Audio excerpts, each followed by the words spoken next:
point in this is, say for example, you are at a wedding and someone says, oh, would anyone else like to get up and say something?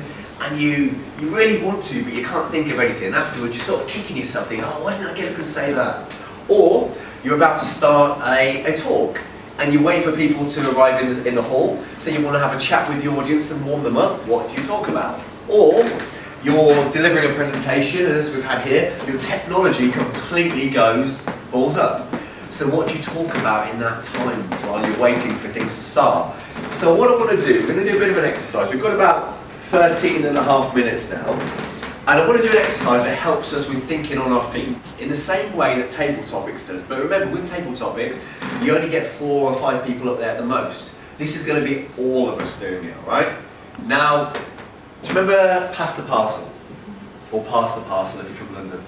Do you remember how to play Pass the Parcel? Right, so what I'm going to do, we're going to break the room up into groups of 4 and groups of 5. And it's a simple improvising technique. And Joe, I'm sure you've probably done this at your comedy improv sessions. You're going to start a story, and it's going to be, someone will start it with, once upon a time there's a little boy called Daniel, and Daniel lived in a small town. And as soon as you've given that sentence, you're going to pass it on to the person next to you. And they're going to pick up the baton, and then they're going to give a sentence. And they're going to pass it on to the next person. And the point is, it can be as ridiculous as you want. It can be completely ridiculous, okay? This is quite straightforward to do, but halfway through it, I'm going to ratchet things up a little bit and ask you to bring in a kind of a more advanced literary technique as well. But to start with, we'll keep it nice and simple, okay? So does that make sense? This is all about training your ability to come up with something stupid to talk about, all right? Whether it's celebrity crushes or your favourite pet or what your porn name was. Do you know that one, how you find out what your porn name was? Your first pet plus your mother's maiden name? Mine's Manfred Fagan. How cool is that? Manfred Fagan. So what we'll do, guys, we'll have as a 4, so we've got you 3 and yourself. If you want to, in fact, you guys make a 5. Over here we'll have 1, 2, 3 and 4 and a 5 as well.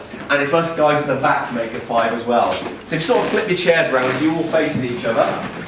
And it's going to go clockwise from the person who starts it, alright? And again, there's no such thing, you can't get this wrong, okay? There's no such thing as a stupid answer, guys. Alright? So, what? No, actually, yes. Yeah, a little bit.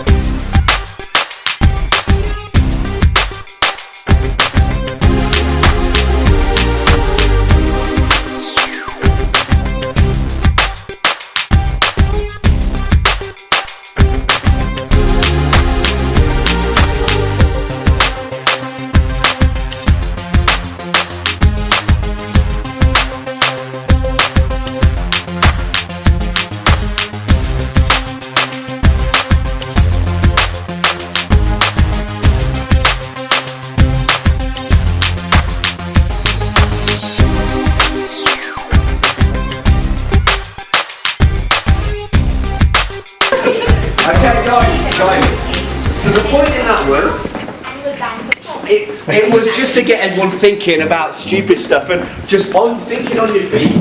So you'll probably find that now when we do table topics, you'll all be warmed up a bit more for table topics as well. So the point in that is, hopefully some of you guys saw how easy it can be just to make something completely random. When you pick a key word that's been mentioned and you jump onto that key word and it triggers the mind by association to get you thinking about something new. So the next time you're at a wedding and someone says, does anyone want to speak? The next time you're delivering a presentation and your technology is at work, or the next time you're about to deliver a talk and you need to warm the audience up, just think of anything in the audience that you can see. Use that power of association in your mind and basically just talk a bit of crap to fill the gap. Okay? Thank you.